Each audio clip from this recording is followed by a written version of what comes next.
This is me. Blundering my queens, losing on time, walking into forks, and completely not understanding how is this happening. How is this happening? I used to be an aspiring, excited chess student. Yes, I was excited, I promise. But then adulthood happened, and I stopped playing chess. Until half a year ago, when I decided to start again. But I got stuck in a loop of blundering, not studying, not playing well, and not being happy about it. Don't talk about chess, okay? Don't want to hear about it. But now I'm ready to break this cycle and finally face the truth.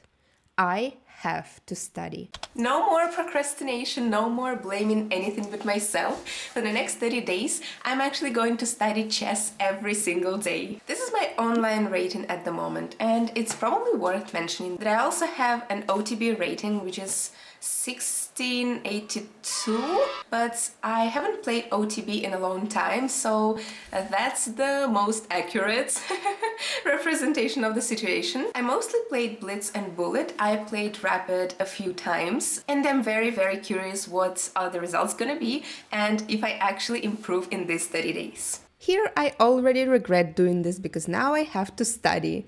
Oh, and here I think that putting some stickers on the wall would motivate me. Ha ha. On a serious note, let me tell you a little bit about the plan. I'm not trying to master chess in 30 days or lock myself at home and study for 8 hours every day until I win everyone in the local club. I'm just curious, as a realistic adult improver, what would happen if I studied for 1 hour a day?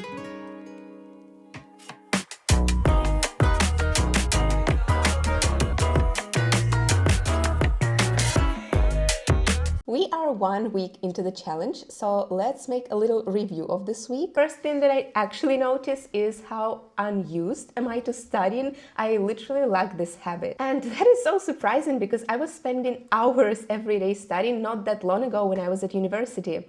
But I guess I've lost this skill of focusing and learning consistently very quickly, because now I have a habit of being distracted all the time and procrastinating the whole day till the very late evening. But I did manage to solve a bunch of puzzles, to study a few famous games, and the one thing that I'm really happy about is that I started to analyze my own games more. I used to do that sometimes, mostly then I saw an interesting moment during the game, but most of the times I was like, I won this game was fine, nothing actually interesting happened. Or the other way around, I've lost this game, it was a horrible game, I blundered, I never want to see this game again, let's move on. But now I force myself to analyze most of my games, and I'm really impressed how many times I've seen an unexpected, interesting educational moment after the game when I completely missed it during the game. So that's the thing I'm happy about. And let's keep going.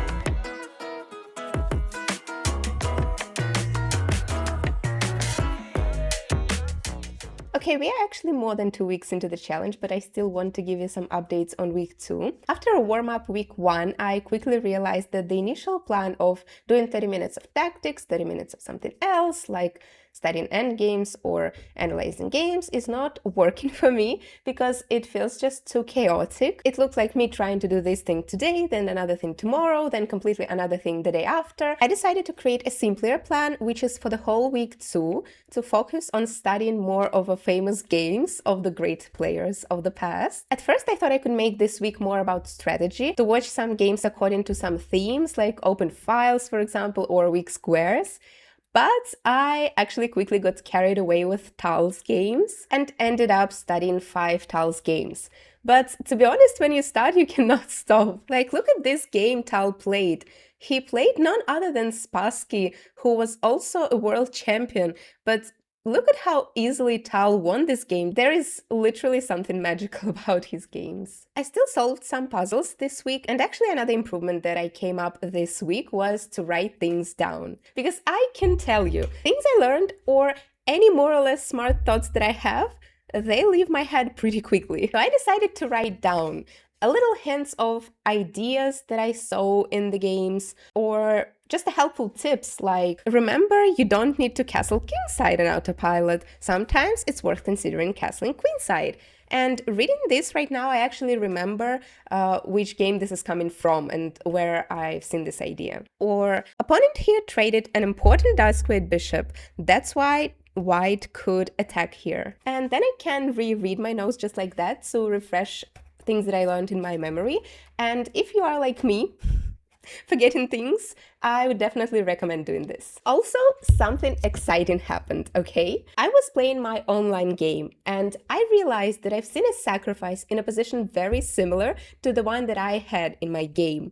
And I've made a pretty similar sacrifice in that game. And I think my move was just as exciting as the move in Tal's game, except for one thing. Mine didn't work.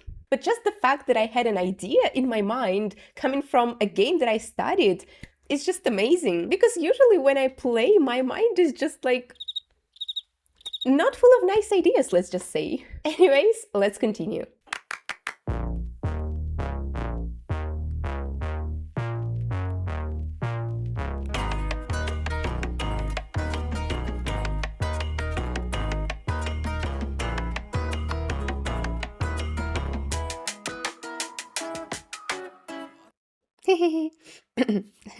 So week 3 was about endgames, my favorite part of the game to study, and I was a little more excited than usual. I started with basics, and of course most of the basic theoretical positions I knew already or I've seen already, but I like to repeat them sometimes just to be more confident. So let's say I play a game and it's going towards rook endgame. And when I try to calculate, I would probably be like, okay, I trade this, I trade that, and then I'll have a rook and my opponent will have a rook and a pawn at the end. And I would be like, okay, so that's a draw. That has to be a draw.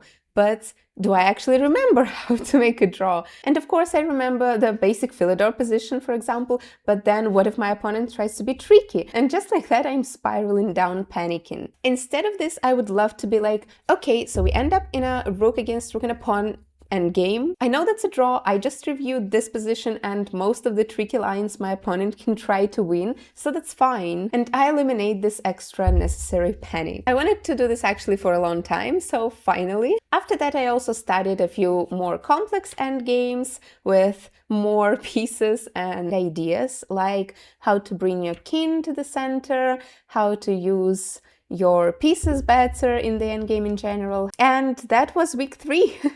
And let's keep going.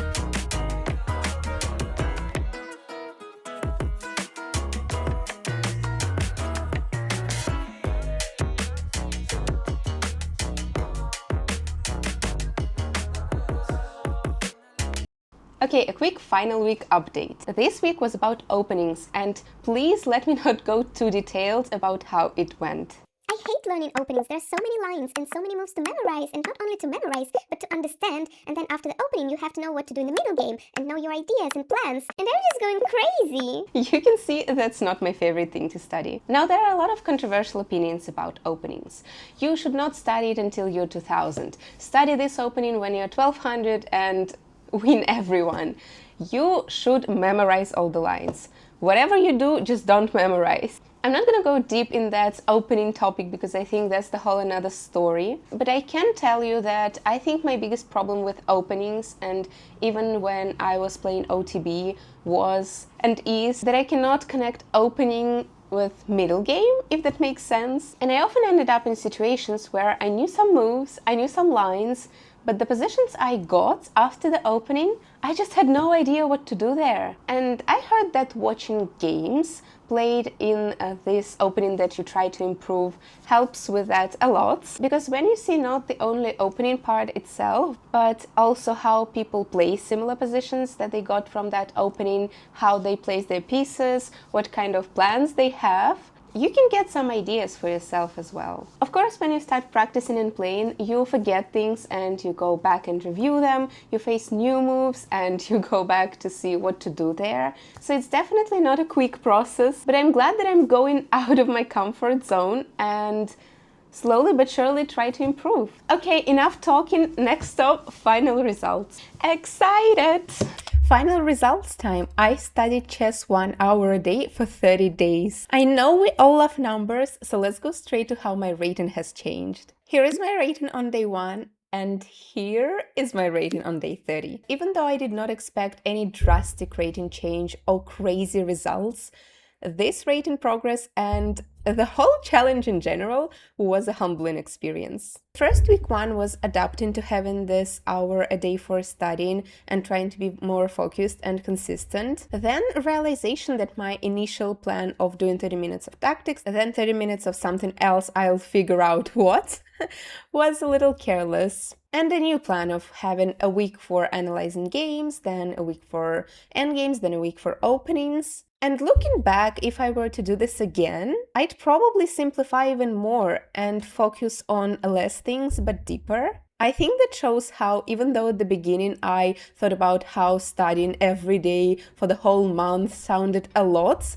studying chess 1 hour a day for 30 days is actually not that much. But then comes the second conclusion that even though this feels not that much or not enough, it's actually a big thing at the same time. Because progress consists of steps like that. I definitely got more used to studying in these 30 days. And if after week 1 you can see a slight panic in my eyes, I actually got more confident and interested in studying further down the line. And another interesting thing I want to mention is that even if objectively my skills did not improve that much, I think studying did an extra job psychologically. Because I nearly had this thought, okay, I study, I put in effort, now I want to show it, I want to prove it, I want to actually use something I learned. And then I think I did play a little bit better, not because my skills were much better, but because of this element of extra engagement and effort to play better, if that makes any sense. Yeah. What I take? Yeah, that's good. That's good. Doing tactics paid off, finally. Nice. Can I take? I threatened checkmate there. So even if this challenge was a little step, I think it was towards right direction. And I hope that I maybe motivated you just a little bit to try this as well. And it was totally a lot of fun. Fun. Okay, bye.